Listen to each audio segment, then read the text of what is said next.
வணக்கம், welcome back to my channel. இந்த வீடியோவில் ப்ராக் சீரிஸோட கண்டினியூஷன் தான் பார்க்க போகிறோம்.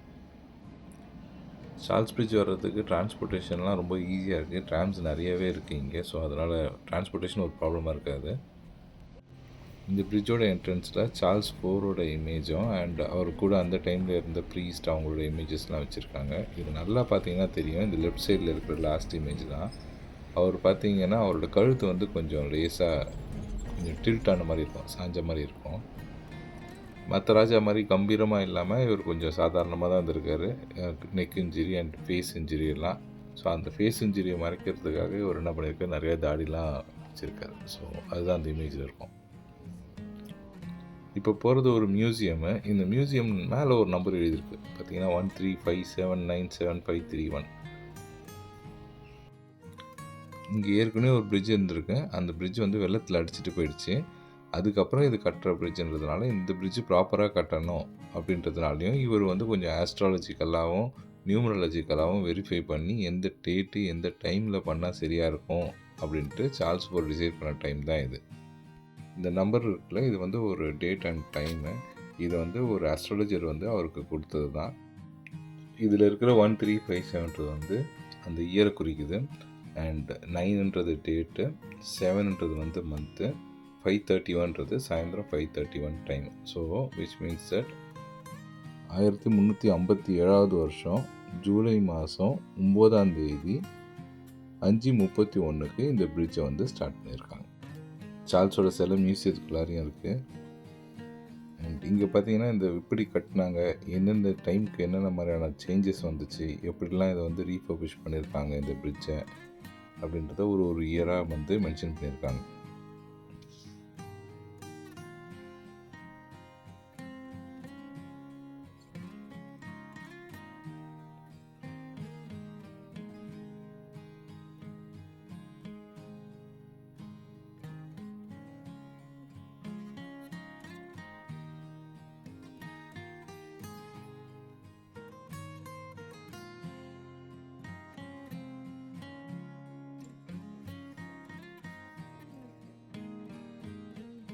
இந்த பிரிட்ஜ் ஃபுல்லாகவே எல்லா சைட்லேயுமே நிறைய சிலைங்க இருக்கும். ஒரு சிலைக்கும் ஒரு ஸ்டோரி இருக்குது.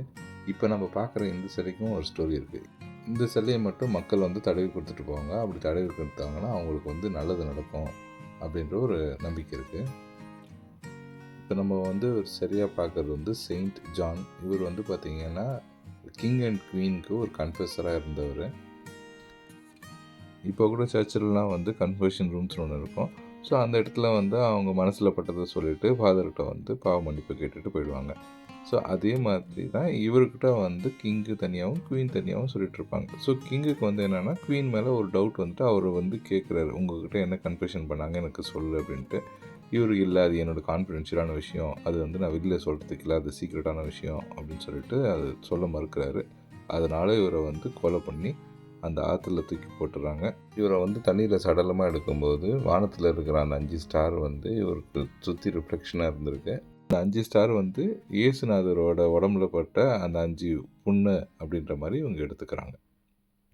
ஆனால் இப்போ கொரோனா டைமில் இந்த ஊரில் கொரோனா பரவுனதுக்கான அதிகமான காரணம் இப்போ இவராக தான் இருக்கார். இந்த பிரிட்ஜில் வந்து இந்த மாதிரி நிறைய சிலைங்க இருக்குது. இந்த எல்லா சிலைகளுக்குமே வந்து ஒரு கதை இருக்குது.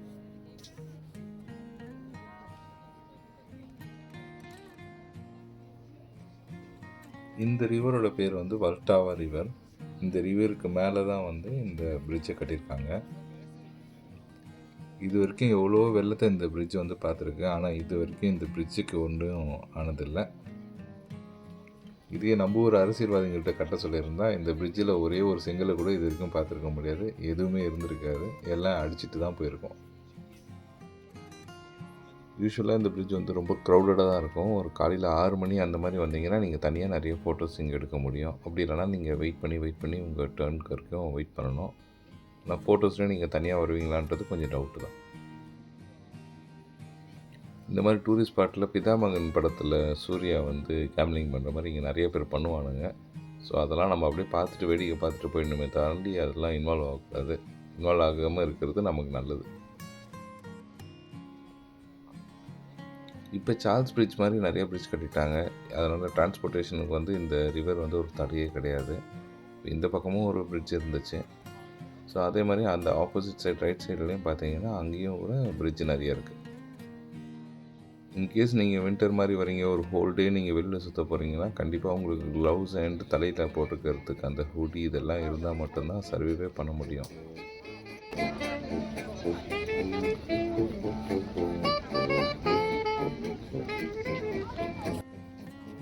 நான் வந்து வின்டர் சீசனில் போயிருந்ததுனால எல்லாமே வந்து பனியிலே அப்படியே கவராக இருந்தது. ஸோ ஒரு கிளியரான வியூ கிடைக்கல. ப்ராப்பரான சம்மர் டைமில் பிளான் பண்ணால் இங்கேருந்து நீங்கள் எந்த சைட் டைரெக்ஷன் பார்த்தாலும் உங்களுக்கு ஒரு நல்ல கிளியரான டிஸ்டன்ட் வியூ கிடைக்கும். இந்த பிரிட்ஜில் நிறைய படம் ஷூட்டிங் எடுத்திருக்காங்க. அதில் ஒரு ஃபேமஸான படம் வந்து இந்த மிஷன் இம்பாசிபிள் 1996 ரிலீஸ் ஆனது. ஸோ இதுதான் அந்த சீனு.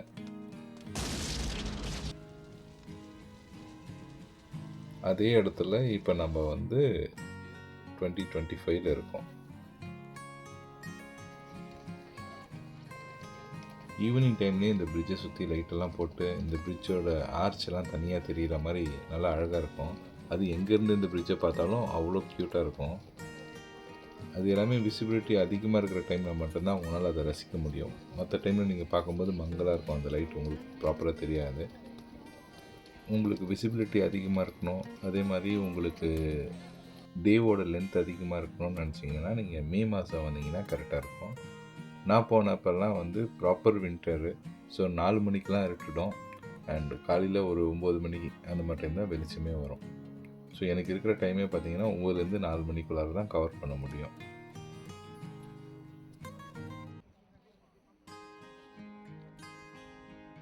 இப்போ நீங்கள் பார்க்குறது தான் வந்து ப்ராக் கேசல். ஸோ இப்போ அங்கே தான் நம்ம போயிட்டுருக்கோம். இங்கெல்லாம் நாய்ங்களுக்கு கூட வந்து வின்டர் ஜாக்கெட் போட்டு தான் கூட்டிகிட்டு வராங்க. இதுதான் ப்ராகோட கேத்தீட்ரல். இது ஒரு சைட் ஆஃப் என்ட்ரன்ஸ் மட்டும்தான். இதில் பாருங்கள் அது எவ்வளோ அழகாக கட்டியிருக்காங்கன்ட்டு. ஸோ இந்த கேத்தீட்ரலோட நேம் வந்து செயின்ட் வீட்டஸ் அப்படின்னு வச்சுருக்காங்க. அது வந்து ஒரு செயின்ட்டோட நேமில் வச்சுருக்காங்க. இங்கே இருக்கிற கிளாஸ் பாருங்கள் எவ்வளோ பெருசாக இருக்குது, இந்த ஸ்டெயின் கிளாஸு. இதை வந்து ஸ்டார்ட் பண்ணது 1300s ஸ்டார்ட் பண்ணியிருக்காங்க. அண்ட் சார்லஸ் IV தான் இதை ஸ்டார்ட் பண்ணியிருக்காரு. இது வெவ்வேறு காலகட்டங்களில் 3 டிஃப்ரெண்ட் ஃபேஸாக கட்டியிருக்காங்க. ஃபஸ்ட்டு ஃபேஸ் வந்து பார்த்திங்கன்னா 1340s சார்ல்ஸ் IV இருக்கப்போ ஸ்டார்ட் பண்ணது. அது ஒரு 8 இயர்ஸ் போயிருக்கு. அதுக்கப்புறம் 1420 மறுபடியும் ஒரு 50 இயர்ஸ் கட்டியிருக்காங்க. அதுக்கப்புறம் லாஸ்ட்டாக இப்போ ரீஸ்டோரேஷன் ஒர்க்குக்காக மறுபடியும் ஒரு 50 இயர்ஸ் வந்து பண்ணியிருக்காங்க. ஓவரால் இதை ஸ்டார்ட் பண்ணி 650 வருஷத்துல 200 வருஷம் இதோட கட்டுறதுக்கும் மெயின்டெனன்ஸ்க்கு மட்டுமே போயிருக்கு. இந்த கேத்தீட்ரல் வந்து ப்ராக் கேசல் பக்கத்துலேயே இருக்குது. அதனால் ப்ராக் கேசல் அண்ட் கேத்தீட்ரல் ரெண்டும் ஒன்றா பிளான் பண்ணி வந்தீங்கன்னா கரெக்டாக இருக்கும். இந்த டவருக்கு மேலே இருந்து நீங்கள் நல்லா ஃபுல் வியூ பார்க்க முடியும். இது ஒரு 100 மீட்டர் ஹைட்டில் இருக்குது. இதுக்கு நீங்கள் பார்க்கணுன்னா டிக்கெட் வாங்கணும். அது உங்களுக்கு அரௌண்ட் 1200 rupees வரும்.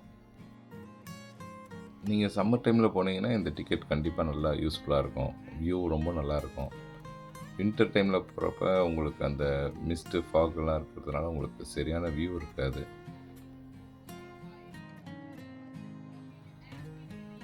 இது ரொம்ப மேசிவாக இருந்துச்சு. உங்களுக்கு இதில் பார்க்கும்போது தெரியும். இது ரொம்ப ரொம்ப பெருசு. ப்ளஸ் வந்து இதை கன்ஸ்ட்ரக்ட் பண்ண ஹைட்டு அண்ட் அந்த டாம்போட டிசைன் எல்லாமே ரொம்ப அழகாக இருக்குது. இந்த கேத்தீட்ரலுக்குள்ளார ஆக்சுவலாக ஃப்ரீயாக போய் பார்க்குறதுக்கு ஒரு சில இடங்கள் இருக்குது. அது வந்து இப்போ ரீசெண்டாக மறுபடியும் ஒரு கன்ஸ்ட்ரக்ஷன் ஒர்க் அங்கே போயிட்டுருக்கு. அதனால் திருப்பி ஸ்டாப் பண்ணிட்டாங்க. இங்கே டிக்கெட் இல்லாமல் பார்க்கக்கூடிய இடம்லாம் ஓப்பன் ஆயிருக்கா அப்படின்றத மட்டும் நீங்கள் ஒரு தடவை செக் பண்ணிவிட்டு போங்க வெப்சைட்லேயே. அது பார்த்தீங்கன்னா உங்களுக்கு ஒரு ஐடியா கிடைக்கும். இப்போதைக்கு நீங்கள் இந்த கேத்தீட்ரலுக்குள்ளார போகணுன்னா காசு கொடுத்து தான் போகணும். இது இன்னொரு சைட் ஆஃப் கேத்தீட்ரல். இந்த பக்கமாகவும் நீங்கள் டிக்கெட் வாங்கிட்டு போக முடியும். இந்த வியூ இன்னமும் நல்லா தான் இருந்துச்சு.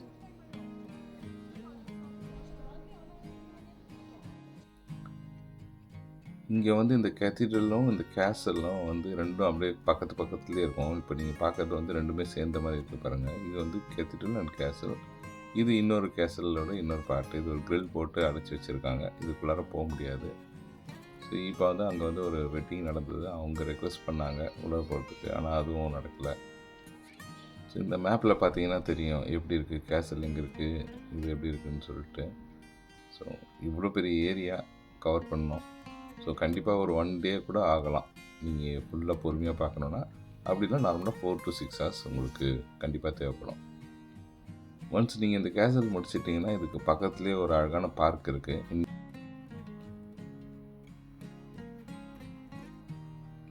இந்த பார்க்கில் இருந்து சார்ல்ஸ் பிரிட்ஜ் ரொம்ப நல்லா கிளியராக தெரியும் இதோட ஹைட்டில் இருந்து.